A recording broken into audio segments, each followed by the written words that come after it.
Hello guys, this is Rahul Lodi. Welcome to a channel PHP for beginners. Today we will learn to create database for store value. In my last video, I have seen all type of validations like content validations, email validations and numeric validations. So now we will store this form value in database. So firstly we have to create database and go PHP management and create database. Create. So you can see this in a database list. Full database have been created. Now we have to require tables in our database. So we have to create a table like registration table. Number of columns,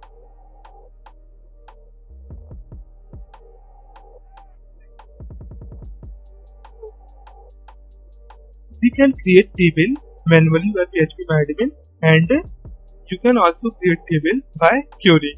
So firstly we will see how to create table manually, then we will see how to create table by query.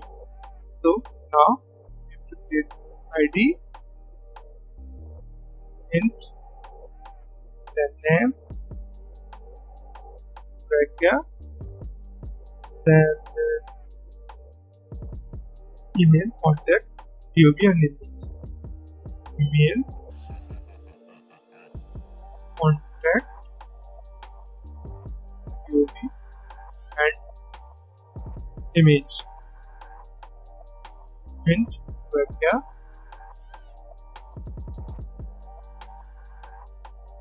These are the data types: integer, varchar, and you can choose data type according to your column fields. So now I have choose integer for ID and varchar for name.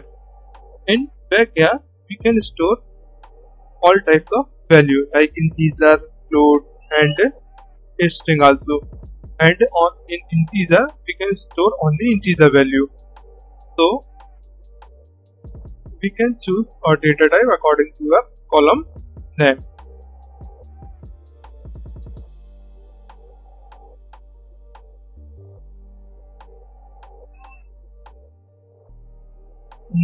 Length column, we have to give length of these data types. Varchar to 55.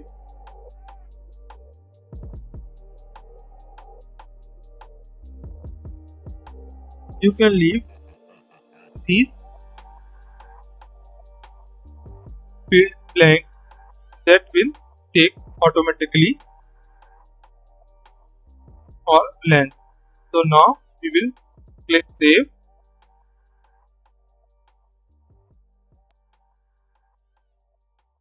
Here you can see this guys.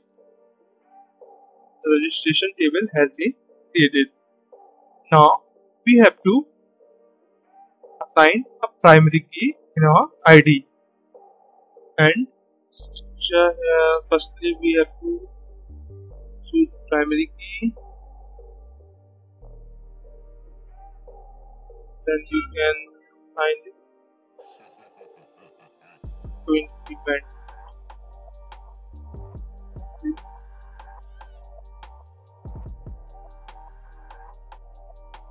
There is guys, our table has been created successfully.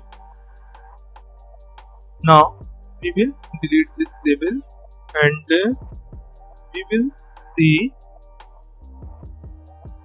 how to create table by query. So we will delete this table and go to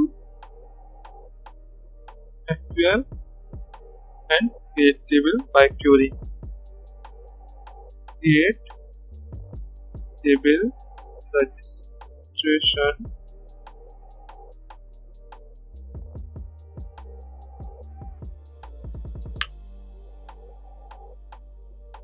ID int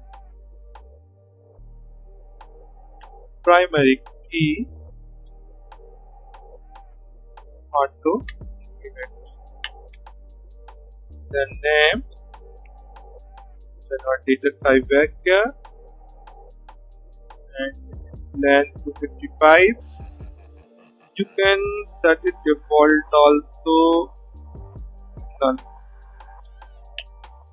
and then email vector 255 default null. Then cov date image vector 255 and status in default 1 created at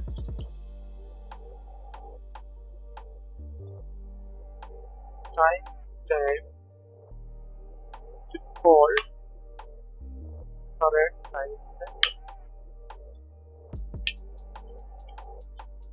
update at timestamp. Okay guys, I have created 3 fields extra here. For this status, we can assign status for a row. So you can choose a row according to status, and created and updated date. This will hold when the data have created and when the data have updated. Okay, then click go. So you can see this guys, what table has been created.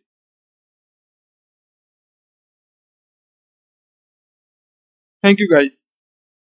If you like this video, please like and subscribe my channel. Thank you.